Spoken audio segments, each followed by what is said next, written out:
Assalamualaikum warahmatullahi wabarakatuh. Halo untuk semua sahabat Cah Abu dimanapun kalian berada. Terima kasih sudah meluangkan waktu mampir ke channel ini.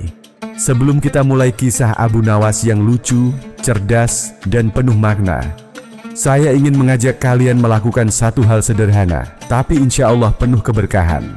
Tenang saja, ini bukan ajakan untuk subscribe. Tapi jika cerita ini berkesan, saya akan sangat bersyukur kalau kalian mau menuliskan Waalaikumsalam di kolom komentar bagi teman-teman muslim, atau menjawab salam sesuai kepercayaan dan keyakinan kalian masing-masing. Karena menjawab salam adalah doa. Dan saat kita saling menjawab salam di kolom komentar, sejatinya kita sedang saling mendoakan dalam kebaikan. Itu jauh lebih bernilai daripada sekadar menekan tombol subscribe. Baiklah, mari kita mulai ceritanya. Selamat menyimak dan semoga membawa senyum serta hikmah untuk kita semua. Musim kemarau telah lama menggenggam Baghdad dalam cengkeraman panasnya. Langit seperti sengaja melupakan kota itu. Matahari terbit tiap pagi dengan wajah menyilaukan, menyinari tanpa ampun dari pagi hingga senja. Tanpa jeda, tanpa belas kasih, hujan seperti kutukan yang dilupakan. Di gang-gang sempit perkampungan rakyat, anak-anak berhenti bermain. Mereka duduk lemas di teras rumah, kipas di tangan, napas tersengal. Para ibu mengipasi tungku masak dengan malas, takut kobaran api akan membuat pingsan. Sumur-sumur dangkal kini hanya menyisakan lumpur di dasar. Air menjadi barang berharga, melebihi emas. Sementara itu, di dalam istana zaman, kediaman megah Raja Harun ar-Rasyid, keadaan tak jauh berbeda. Meski dindingnya tinggi dan jendelanya berlapis permadani dari Persia, hawa panas tetap menembus hingga ke ruang dalam. Tiupan angin dari taman istana tak lagi sejuk, hanya membawa debu dan kekeringan. Sang raja duduk di singgasana gadingnya. Kipas dari bulu burung merak digerakkan oleh 3 dayang muda secara bergantian, namun tak juga meredakan gusarnya. Ia mengeluh terus-menerus, tubuhnya dibasahi keringat, dan wajahnya kemerahan oleh hawa panas. "Apa gunanya aku menjadi raja?" bentaknya tiba-tiba, "kalau bahkan langit pun tak bisa kuperintah." Para menteri yang berjajar kaku di kiri dan kanan aula utama hanya menunduk, seolah tanah di bawah mereka bisa menelan mereka dari rasa cemas.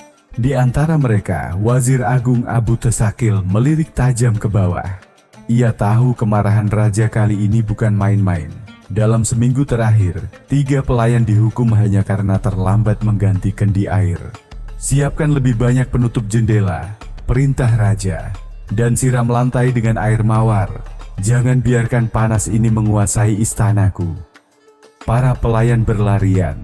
Seorang penjaga mencoba mengguyur lantai marmer dengan air bunga. Tapi seketika lantai mengepul uap panas seperti permukaan kuali. Raja berdiri, tubuhnya yang besar tampak kaku dan berkeringat. Ia menunjuk ke langit yang terlihat dari jendela tinggi aula. "Mengapa tidak ada awan? Apakah mereka semua sedang tidur?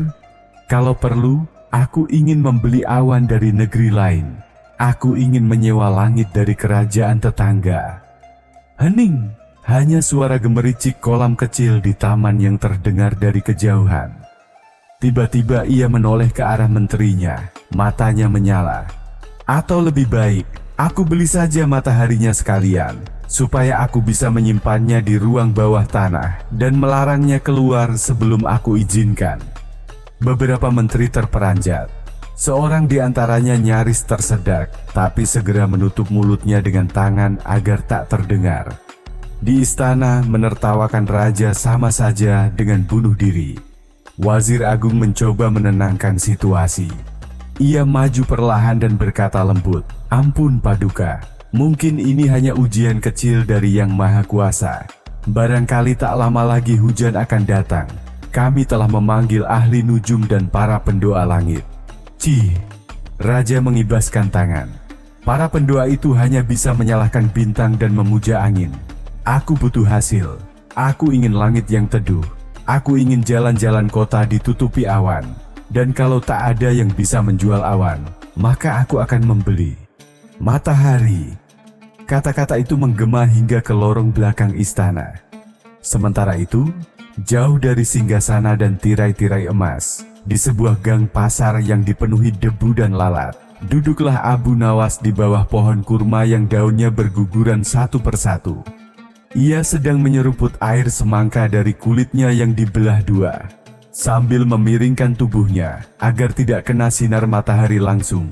Ia mendengarkan celoteh dua pedagang kain yang baru saja pulang dari istana. "Aku dengar sendiri," kata si pedagang yang berkumis tebal. "Raja benar-benar ingin membeli matahari." "Benar," sahut temannya sambil mengibas kain sutra ke wajah. Kata orang istana, beliau bersumpah akan membayar emas siapapun yang bisa menyingkirkan panas dari Baghdad. Abu Nawas diam sejenak, matanya menyipit. Ia lalu tertawa kecil, bukan tawa lebar, tapi cukup untuk membuat beberapa anak kecil yang berlalu di dekatnya heran. "Membeli matahari?" gumam Abu Nawas. "Menarik, menyingkirkan panas dari Baghdad." Ia bangkit perlahan, menepuk-nepuk celananya yang berdebu. Kepalanya menoleh ke langit yang begitu cerah, seolah langit itu menantangnya. "Kalau raja ingin membeli matahari," bisiknya, "biarlah aku menjadi satu-satunya orang di dunia yang sanggup menjualnya." Ia melangkah menuju rumahnya, tempat berbagai ide gila seringkali berubah jadi kejayaan atau hukuman. Tapi Abu Nawas tak takut. Ia sudah menipu lebih banyak pejabat daripada jumlah rambut di kepalanya. Dan kini, ia hanya butuh satu hal, sebuah peti kecil untuk menyimpan cahaya matahari. Malam mulai merangkak naik ke langit Baghdad. Namun bukannya menghadirkan kesejukan, udara malam justru terasa pengap. Angin malam yang biasanya lembut, kini seolah mengandung bara. Suara jangkrik tak terdengar, bahkan anjing-anjing jalanan lebih memilih rebah di tanah daripada menggonggong. Di tengah keheningan malam yang gerah itu, cahaya temaram lampu minyak menerangi sebuah rumah kecil di sudut gang sempit. Rumah itu tak besar, berdinding bata dan beratapkan jerami, tapi dari balik jendelanya terdengar suara tertawa pelan yang khas. Suara itu milik satu-satunya orang di Baghdad yang mampu tertawa di musim kemarau seperti ini, Abu Nawas. Ia duduk bersila di atas tikar lusuh sambil menatap sebuah peti kayu tua di depannya. Peti itu dulu dipakai menyimpan kitab-kitab tua warisan ayahnya. Kini, Abu Nawas membersihkannya dengan kain lap dan minyak kelapa, menggosok-gosok bagian dalamnya hingga mengilap. Di sampingnya, seikat daun kurma kering, seutas tali rami, dan sebuah botol kosong dari tanah liat tergeletak, bahan-bahan yang kelak menjadi alat utama dari tipu muslihat gilanya.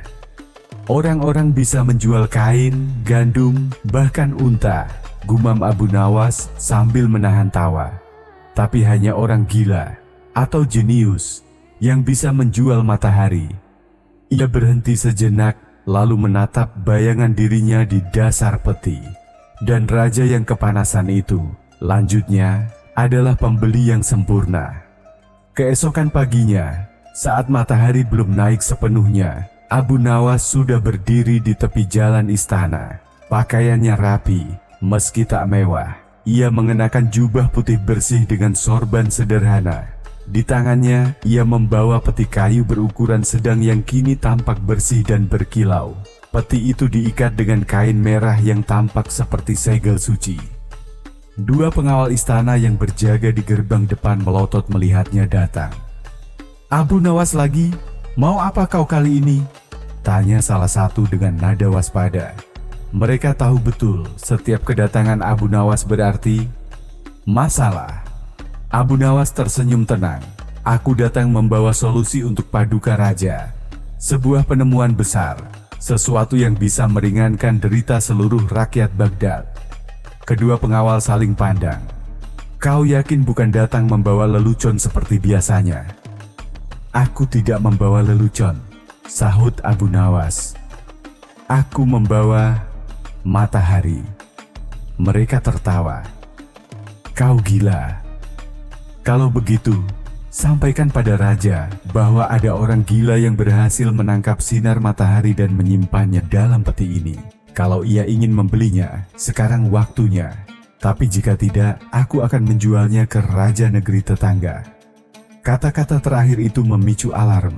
Baghdad memang sedang panas luar biasa. Dan raja yang terkenal lebih cepat marah daripada berpikir. Bisa jadi memang mau membeli apapun demi sedikit kesejukan. Beberapa saat kemudian, Abu Nawas telah berdiri di aula istana, di hadapan Raja Harun ar-Rasyid yang tampak lesu dan basah oleh keringat. Tirai-tirai jendela ditutup, kipas besar digerakkan oleh 2 orang, dan teko air mawar telah kosong karena saking seringnya digunakan. Wazir Agung berdiri di samping raja dengan ekspresi tegang. Raja menatap Abu Nawas dari atas singgasananya. "Kau lagi? Apa yang kau bawa kali ini, si penggoda akal sehat?" Abu Nawas membungkuk, lalu meletakkan peti kayu itu di tengah aula. "Hamba membawa sesuatu yang sangat penting, tuanku," ucapnya mantap. "Sesuatu yang Paduka keluhkan selama berminggu-minggu." "Apa itu?" Abu Nawas menunjuk petinya. Matahari. Suasana hening, para pelayan menahan tawa. Wazir Agung membelalak, raja mendengus. "Kau menyimpan matahari dalam peti itu?" tanyanya lambat. "Benar, Paduka. Bukan seluruh bola matahari tentu saja. Hamba bukan dewa, tapi hamba berhasil menangkap sinarnya, cahaya terangnya, hangatnya. Semua itu kini berada dalam kotak ini, dan Paduka bisa memilikinya sepenuhnya." Raja mendekat, matanya memicing, mencoba menembus tutup peti itu. Tak ada sinar keemasan, tak ada hawa panas, tak ada bunyi apapun. "Apa engkau kira aku bodoh, Abu Nawas?" Suaranya mengancam. "Justru hamba datang karena tahu Paduka sangat cerdas. Maka dari itu, hamba tahu hanya Paduka yang cukup bijak untuk membeli cahaya matahari ini. Dengan memiliki sinarnya, Paduka bisa memerintahkan matahari untuk tidak menyinari Baghdad lagi." Raja masih menatap curiga. "Dan bagaimana caranya aku tahu bahwa sinar itu benar-benar ada di dalam?" tanya raja sinis. Abu Nawas tersenyum. "Sederhana, tuanku. Peti ini hanya boleh dibuka oleh pemiliknya. Bila Paduka membelinya, Paduka bebas membukanya. Tapi, perlu diingat, begitu dibuka, sinar itu akan kembali ke langit. Maka pikirkan baik-baik." Raja menoleh ke Wazir Agung, lalu kembali ke Abu Nawas. "Berapa harganya?" 1000 keping emas, Paduka. Harga yang sangat murah untuk mengendalikan matahari." Raja menimbang, tertipu bisa membuatnya malu. Tapi, membiarkan kesempatan ini pergi bisa berarti kehilangan harapan satu-satunya. Dan egonya sebagai penguasa yang tak ingin terlihat lemah di depan rakyat mendorongnya mengambil keputusan gila. "Baiklah," kata raja akhirnya. "Kuserahkan 1000 keping emas. Tapi jika engkau menipuku, Abu Nawas, lehermu akan kujadikan alas teko air mawarku." Abu Nawas membungkuk dengan anggun. "Hamba siap menerima nasib Paduka. Tapi percayalah, matahari kini milik Paduka." Dan saat kantong-kantong emas ditaruh di hadapan Abu Nawas, ia menunduk sopan. Lalu membalik badan dan berjalan tenang meninggalkan istana, membawa senyum yang lebar namun tak mencolok. Di balik senyum itu, ada rencana lanjutan, karena Abu Nawas tahu, adegan terbaik belum dimulai. Hari mulai berganti. Panas matahari tetap menyelimuti Baghdad, seolah semakin bersemangat menyiksa tanah dan manusia. Namun kali ini, suasana di Istana Zaman sedikit berbeda. Ada secercah harapan di balik tirai-tirai tebal dan lantai marmer yang menguap-uap panas. Harapan itu bernama peti matahari. Peti kayu yang diberikan Abu Nawas kini diletakkan di tengah aula kehormatan. Peti itu dijaga oleh 4 prajurit khusus, seolah menyimpan pusaka kerajaan. Di sekelilingnya, para menteri, wazir, penasehat, dan bahkan beberapa penasihat spiritual berkumpul dengan wajah penasaran. Raja Harun ar-Rasyid duduk di singgasananya dengan wajah gelisah. Meski telah menyerahkan 1000 keping emas kepada Abu Nawas, ia belum berani membuka peti tersebut. Ada rasa takut, bahwa sinar matahari benar-benar akan keluar dan justru membakar istananya. Tapi di sisi lain, ada suara kecil di dalam hatinya yang mulai berkata, "Bagaimana jika kau ditipu?" Wazir Agung, yang sudah sejak lama mengenal kecerdikan Abu Nawas, mendekat dan berkata pelan, "Tuanku, sudah 2 hari peti itu tidak dibuka. Mungkin sudah saatnya." Raja menghela napas panjang. "Apa menurutmu sinarnya masih di dalam?" Wazir menahan senyum. Tentu jika Abu Nawas tidak berbohong. Dan kalau dia bohong, Wazir mengangkat bahu. Maka Paduka hanya kehilangan 1000 keping emas dan harga diri sebagai raja yang dibohongi di depan seluruh istana. Raja menggeram. Ia benci jika dipermalukan, tapi ia juga benci lebih dalam lagi jika dibilang pengecut. Maka ia berdiri, mengangkat tangan tinggi, dan berkata lantang, "Hari ini, kita akan menyaksikan mukjizat. Aku akan membuka peti matahari." Sorak-sorai dan bisik-bisik memenuhi aula. Para pelayan berlarian, membawa kendi air, kipas, bahkan tabung air untuk berjaga-jaga kalau benar sinar matahari keluar dan membakar lantai istana. 4 pengawal memindahkan peti ke depan singgasana. Raja sendiri yang turun tangan membuka ikatan kain merah yang membungkusnya. Detak jantung semua orang terasa naik ke tenggorokan. Beberapa menutup mata. Seorang menteri bahkan mengangkat jubahnya untuk menutup kepala. Tangan raja gemetar sedikit saat memutar kaitan peti. Krek. Tutup peti terbuka. Perlahan. Semua mata menatap isi peti. Dan isinya kosong. Tidak ada sinar. Tidak ada cahaya keemasan. Tidak ada panas yang menyembur. Hanya ruang kayu biasa yang kosong dan hampa. Bahkan tidak ada cermin atau pantulan cahaya. Hanya rongga kosong. Wajah raja memucat, lalu memerah, lalu berwarna darah. "Abu Nawas!" teriaknya menggelegar, membuat para menteri melompat ketakutan. Wazir Agung menutup matanya. "Nah, akhirnya," gumamnya. Raja membanting tutup peti dengan marah. "Tangkap dia, cari ke seluruh Baghdad. Aku ingin dia ditangkap hari ini juga. Dan kalau dia tidak bisa menjelaskan ini semua, aku akan membuatnya jadi tumbal bagi hujan." Di pasar Baghdad, Abu Nawas sedang duduk santai di bawah bayangan pohon ara, menyeruput air kelapa muda. Ia tahu waktunya akan tiba, dan benar saja, sekelompok prajurit istana datang menghampirinya. "Abu Nawas," bentak mereka, "ikut kami ke istana. Raja ingin menyobekmu jadi 2. Abu Nawas berdiri dengan senyum tenang. "Ah, tentu saja.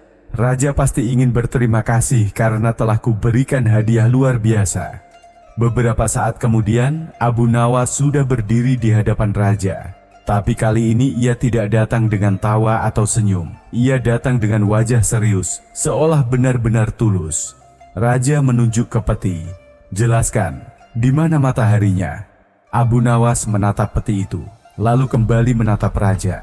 "Tuanku, dengan segala hormat, apakah Paduka membuka petinya pada malam hari?" "Benar," geram raja. Abu Nawas menggeleng pelan. "Itulah masalahnya." Semua orang terdiam. Bahkan suara burung merpati yang biasa bertengger di langit-langit istana pun tak terdengar. "Tuanku," lanjut Abu Nawas, "peti itu hamba isi dengan sinar matahari pagi, saat ia paling murni dan suci. Tapi sinar itu hanya bisa terlihat saat malam telah berlalu.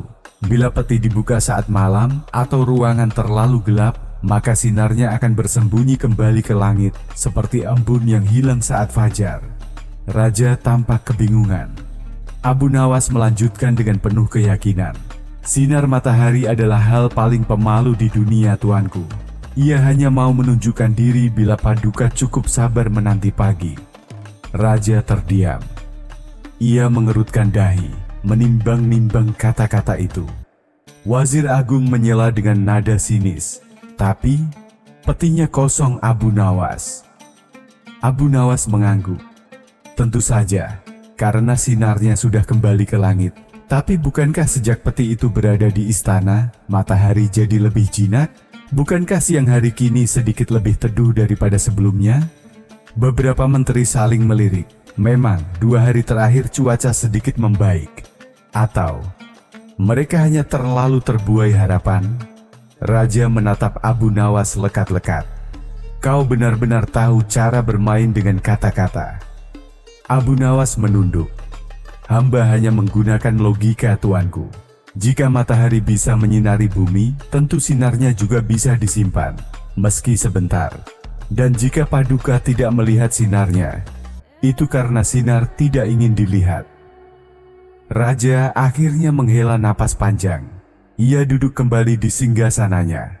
Pergilah Abu Nawas sebelum aku berubah pikiran. Abu Nawas membungkuk hormat. Terima kasih Paduka. Semoga sinar itu tetap menyinari kerajaan ini, dari peti maupun langit. Dan saat ia berjalan meninggalkan aula istana, ia tertawa kecil dalam hati. Bukan karena ia berhasil menjual kosong sebagai cahaya, tapi karena ia berhasil menjual logika sebagai keajaiban. Beberapa hari telah berlalu sejak Abu Nawas menjual matahari kepada Raja Harun ar-Rasyid. Sejak saat itu namanya kembali menjadi buah bibir seantero Baghdad. Mulai dari pedagang di pasar, pengemis di lorong sempit, hingga ulama di madrasah-madrasah, semuanya membicarakan satu hal yang sama. Abu Nawas berhasil menjual cahaya. Ada yang menganggapnya sebagai wali, ada pula yang menganggapnya sebagai penipu ulung, dan sebagian lainnya mengaku tak tahu harus tertawa atau menangis karena kagum dengan keberaniannya mempermainkan raja. Namun satu hal yang pasti, istana merasa dipermalukan. Kemarahan Raja Harun ar-Rasyid belum benar-benar padam. Ia memang melepaskan Abu Nawas waktu itu, namun setiap kali melihat peti kayu kosong di sudut aula, amarahnya mendidih lagi. Ia merasa harga dirinya sebagai penguasa dipermainkan. Lebih dari itu, para menteri dan penasihat istana yang menyaksikan peristiwa itu merasa malu luar biasa. Mereka ditegur oleh rakyat, diejek oleh keluarga sendiri, bahkan dilukis oleh pelukis jalanan sebagai sekelompok orang bodoh yang berkumpul mengelilingi peti kosong. Wazir Agung, yang paling disorot karena dianggap membiarkan penipuan itu terjadi, memendam dendam dalam diam. Suatu malam, ia datang menghadap raja dengan wajah dingin. Paduka, katanya lirih. Saya punya rencana untuk membalas Abu Nawas dengan cara yang lebih halus. Raja mengangkat alisnya. Apa kau yakin bisa membalasnya? Tak ada yang bisa bermain kata-kata lebih licin dari dia. Wazir tersenyum kecil. Tapi kali ini kita tak butuh kata-kata. Kita akan bermain dengan logika seperti yang ia lakukan. Tapi logika kita akan membuatnya terjebak oleh dirinya sendiri. Raja menatapnya penuh minat. Katakan rencanamu.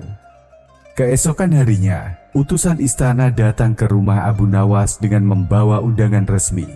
Raja ingin Abu Nawas menjadi kepala penasihat urusan sains dan filsafat istana. Sebuah jabatan kehormatan dengan gaji sangat besar, fasilitas mewah, dan akses langsung ke dalam lingkaran dalam kekuasaan. Paduka telah menyadari bahwa kebijaksanaan Abu Nawas tak tertandingi, kata utusan itu. Dan beliau ingin agar Paduka dibantu dalam urusan-urusan pelik yang membutuhkan logika dan akal tajam. Abu Nawas mencium kecurigaan. Ia mengenal Raja dan Wazir Agung. Mereka bukan tipe yang mudah memaafkan tanpa maksud tersembunyi. Tapi ia juga tahu bahwa setiap tantangan baru bisa menjadi panggung baru. Maka dengan senyum tenang, Abu Nawas menjawab, kalau begitu, izinkan aku hadir dan membawa akalku, sebelum mereka merebutnya dari rakyat. 3 hari pertama sebagai penasihat istana berjalan lancar. Abu Nawas diberikan kamar megah, pelayan pribadi, bahkan makanan terbaik.